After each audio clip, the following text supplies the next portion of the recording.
एक तरफ दुनिया के सबसे बड़े जादूगर और दूसरी तरफ अल्लाह का नबी हजरत मूसा अलैहिस्सलाम।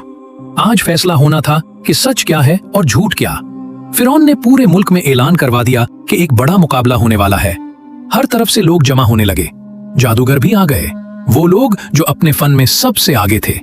उन्होंने फिरौन से कहा, अगर हम जीत गए तो हमें इनाम मिलेगा। फिरौन ने कहा, हाँ, तुम्हें बड़ा इनाम मिलेगा और तुम मेरे करीबी लोगों में शामिल हो जाओगे।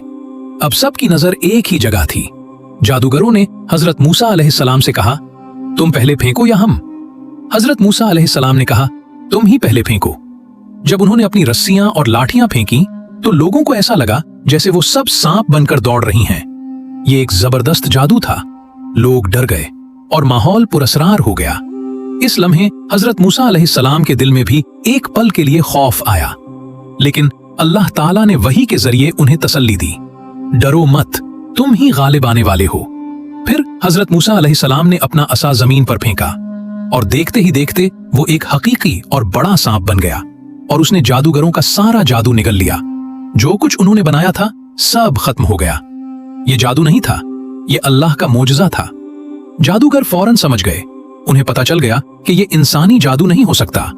और फिर वो सब के सब फौरन सजदे में गिर गए और कहने लगे, हम रब्बुल आलमीन पर ईमान ले आए जो मूसा और हारून का रब है। ये देखकर फिरौन का चेहरा बदल गया। उसे यकीन नहीं आ रहा था कि उसके अपने जादूगर उसके खिलाफ ईमान ले आए हैं। एक पल में सब कुछ बदल गया।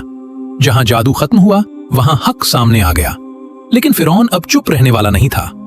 अगर आप अगला पार्ट देखना चाहते हैं तो वीडियो को लाइक और शेयर जरूर करें, क्योंकि अगले हिस्से में फिरौन का गुस्सा और उसका जुल्म अपनी इंतहा पर पहुंचने वाला है।